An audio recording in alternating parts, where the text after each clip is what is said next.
Bombay, it has been said, is not a city, it is a state of mind. It is a state of a young man's mind, exciting and excitable, exuberant and effervescent, dynamic and dramatic. That's what Khwaja Ahmad Abbas Saab, a well-known progressive writer and a screenplay writer as well, has said in Mumbai Fables, the book that Gyan Prakash has written and which has inspired Anurag Kashyap to make Bombay Velvet. We have with us Anurag Kashyap here in Goa. Huge pleasure to have you back in BollywoodHungama, first of all, Anurag. And how do you just say something about this line from Khwaja Ahmad Abbas? Because I think somewhere it sums up your movie as well, in a way as well. Khwaja Sahab was a great filmmaker. His biggest contribution to the industry is Amitabh Bachchan. Right, South Hindustani. And he's like, I think it is. Bombay is a state of mind, and more so it was earlier than now. Still also is a state of mind. It's just more clogged and claustrophobic and non-stop chaotic state of mind now. But there was a time then when it was a city where everybody would come to, with anybody with ambition, with dreams. Everybody wanted to escape their mediocrity and came to see this city. It was a city which was hugely secular. It was there were a lot of communities and castes. They came together and they inspired the partition and they stayed together. And if you read the book, you realize that there is this interesting dichotomy between the oppressed and the one who's oppressing. Yeah. And a ruthless city that gives you an opportunity. It talks about money, but at the same time it just doesn't just bother if you stay in city or. It's also that's true of any city, any port city of the world. You know, it's like if you look at all the port cities of the world, whether it's New York or or जहाँ पे भी ports रहे हैं और जहाँ से लोग enter किए हैं, which is also a city of immigrants. Like Bombay was mostly a city of immigrants. But the Colis are the original residents of the city. Right. When it was islands, all those when it was just islands. So, बाकी सब जो शहर में हैं, वो सारे immigrants हैं. Everybody is an immigrant, barring the Colis. And Colis are still living in those Koliwadas and small houses. Right. Their lives have not progressed. Whereas the immigrant who has come from outside and made something out of it. Whereas the original inhabitants have only been trying to defend their existence and protect their livelihood. Would you say that 60s and 50s, they were a time in Bombay when it was extremely secular and somewhere it relied on merit, that you can be a part? No, there were very secular times. See, the tension between communities have always been politically generated, created, provoked, motivated, whichever. But other than that, I think people are mostly always secular. And I go anywhere, people are always secular. The most amazing thing about Bombay is it was such a cosmopolitan city. It was a melting pot.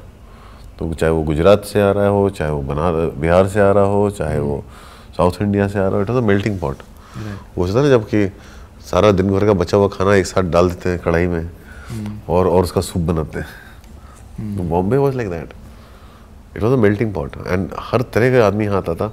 सबके dreams, सबके ideas यहीं से generate होते थे, सबके ambitions यहाँ से शुरू होते थे. और ये एवर एक्सपैंडिंग शहर था. ये शहर है जो आज भी एक्सपैंड करता जा रहा है. तो Bombay has always been that and it was it was very cosmopolitan, secular it always was, it still is, except जो भी होता है वो पॉलिटिकली मोटिवेटेड होता है, किसी पॉलिटिकल पार्टी का क्रिएट किया हुआ प्रॉब्लम होता है. बट लोग आज भी वैसे ही हैं. Right.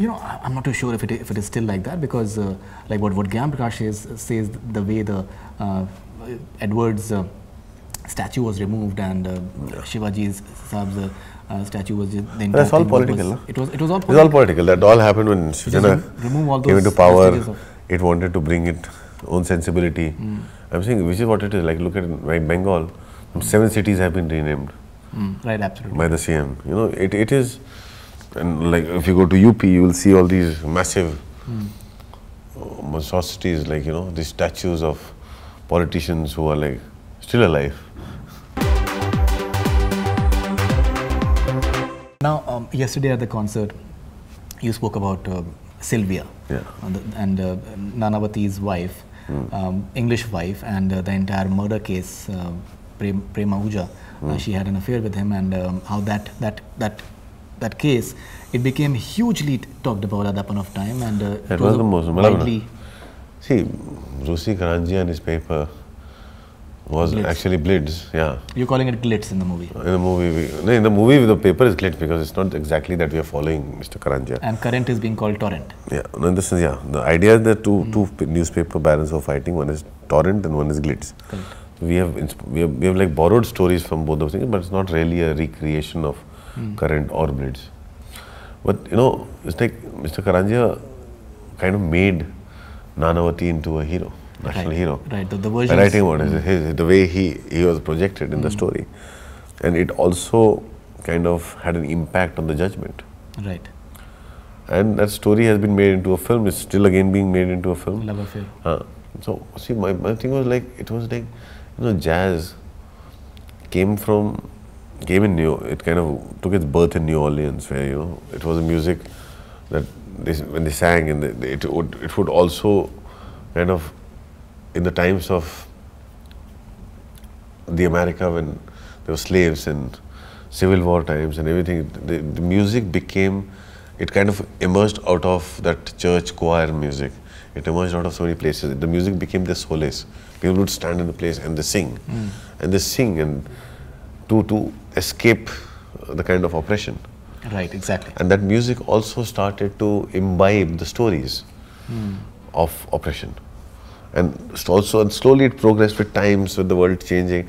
It started taking on other stories that are happening around. So my thing is, when you're using jazz, let's make a story about what was happening in the 60s.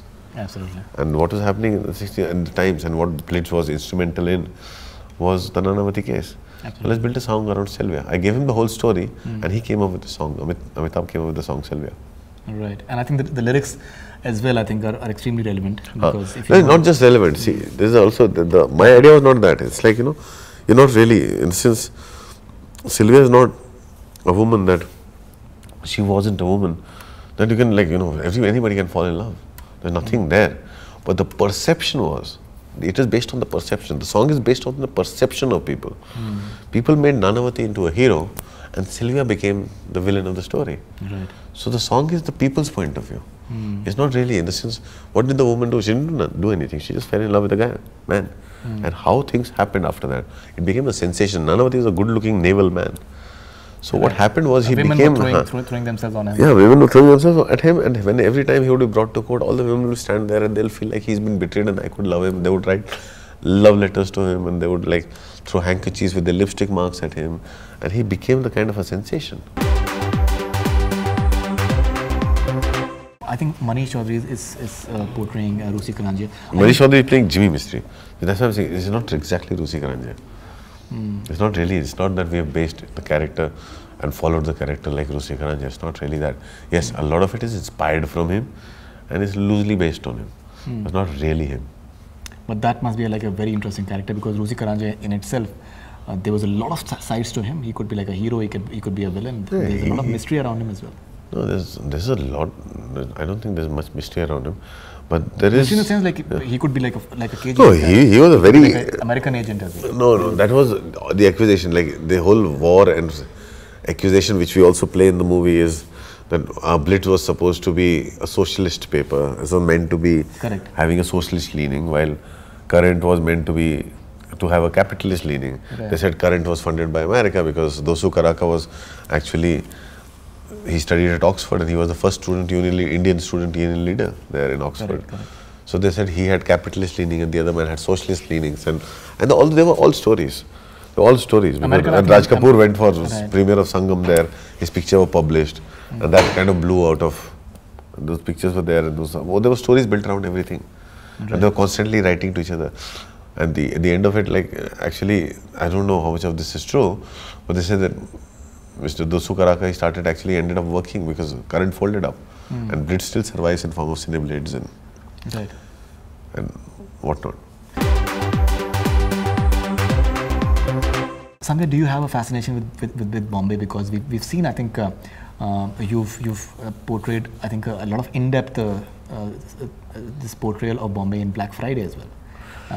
It's a fascinating city. Context was different, but it's a fascinating city. For me, it's like I have shot Panch in Bombay, correct. Black Friday in Bombay, Ugly in Bombay, and now Bombay Velvet. And they're all 4 different facets of the city of Bombay. And that's why Bombay is ever changing. Bombay is like this amazing mistress, you know. Right. Which Exactly. Is like, That's what. Who's actually playing your fantasy every day. Right. There's a different woman every day, actually. Right. Anurag, we were having like a brief Bombay quiz as to like how much you know about Bombay, and let's see what you have to, what your answers are. IMAX Big Cinemas is located at which area? Mandala. Dadar East is also called as Dadar TT. Why so, and what does TT stand for? It's a circle. It's a big circle. The TT circle. The other TT circle. What does TT stand for? TT stands for I don't know, but I've always known as the other TT circle. Tram terminus. Tram terminus. Oh. Since the trams used to terminate there. Oh. But they terminated in CVD. I think according to our research. CVD में आप जाओगे पीछे तो back road पे भी वो tram tracks दिखते हैं. Okay, but I think tram terminus होते हैं. That's what my research team says, that since the trams used to terminate there, which is the famous. They used to terminate much before it expanded. The Bombay kept ever expanding, right. So the terminal, yeah, correct. Which is a famous landmark of the city that is called Queen's Necklace. Marine Drive. Right. Chakala Airport Road, Chandivali, Jagruti Nagar. Which of this is not a metro station? Chakala Airport Road, Chandivali, Jagruti Nagar. Which of this is not a metro station? Airport Road, Chandivali, Jagruti Nagar. Airport Road, Chakala, Chandivali. Chandivali भी जाता है, घाटों पर जाता है, चांदीवली उधर पड़ता है, Chandivali I think. Correct, not bad. Man, I'm going by the where it is. Chandivali left पड़ता है. Not bad. Best stands for Bombay Electricity Supply, something. Brahan Mumbai Electricity Supply and Transport. Dockyard Road is on which line of Mumbai Railway, Central, Western or Harbour? Dockyard Road. Right. Harbour line. Correct. Which one of these will you find in Mumbai? E-rickshaws, skywalk or underground metro? Yeah, e-rickshaws. Which out of these will you find in Mumbai? E-rickshaws, skywalk or underground metro? Skywalk. Name the popular name of the red light area located at Falkland Road. Kamatipura. You're also having Kamatipura. Falkland Road. Yeah, we showed the. Right, and because I think. According to the book, I think that's a very intrinsic part of. Yeah, absolutely. For film industry also. I'm saying you will see him, Kamatipura mentioned so many times in Manto's story. Manto's story, correct. And so many other things. Meena Bazaar, you will see how much. The whole lot of creative people who actually in the beginning came from there. They spent a lot of their time there. Very progressive people.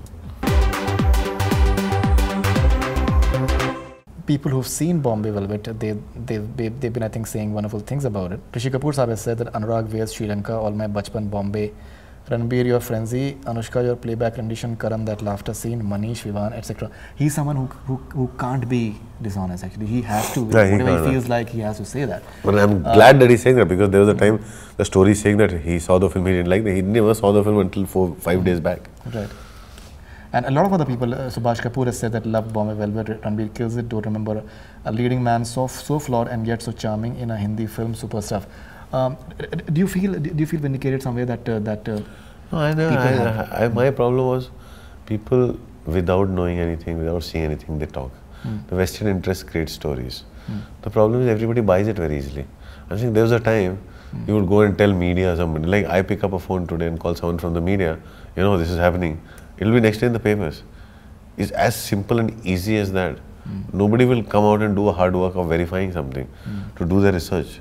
I'm saying today, because this hunger to write a story and buy it is so much, that 80%, why do you think Indian media was thrown out of Nepal? Right. Because Indian media has become out of control, that hunger for buy it, and they have literally become insensitive, very insensitive. They write anything without verification, and they're trying to outdo each other. Instead of actually going out there and finding news and reporting. So that's something that's not just about film industry, it's reflecting everywhere.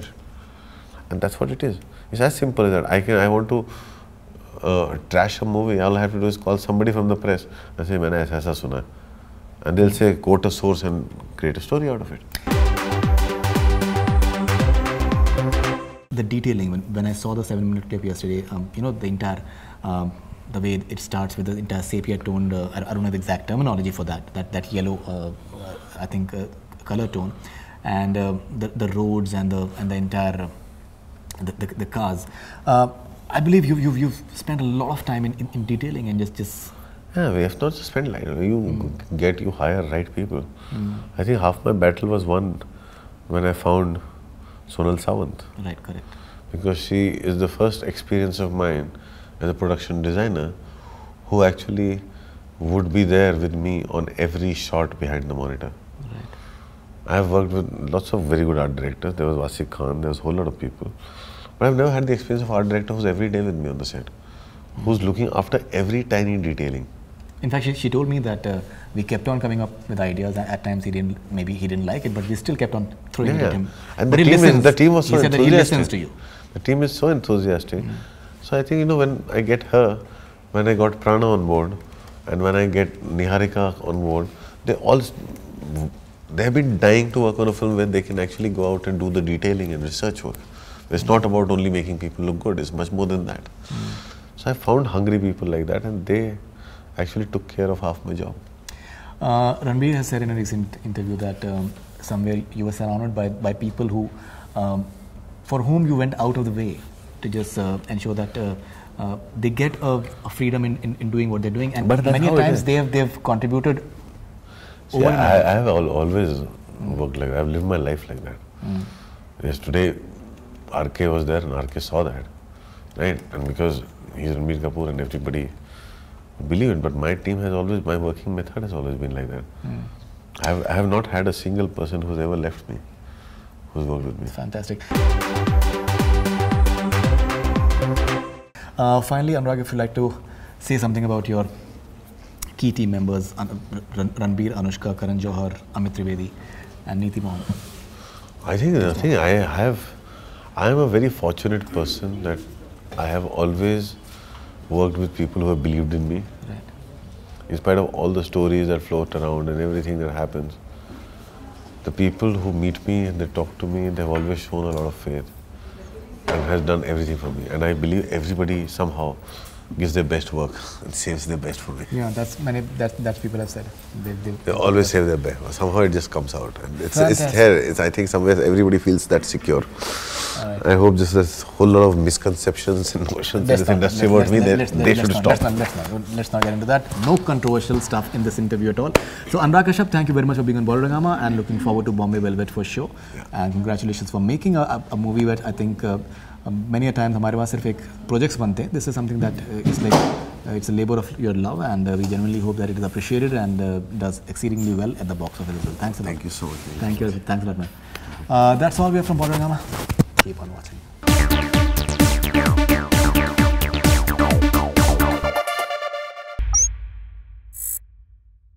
Hi, this is Faridoon Shahryar. For the most interesting celebrity interviews, do subscribe to BollywoodHungama. Keep on watching.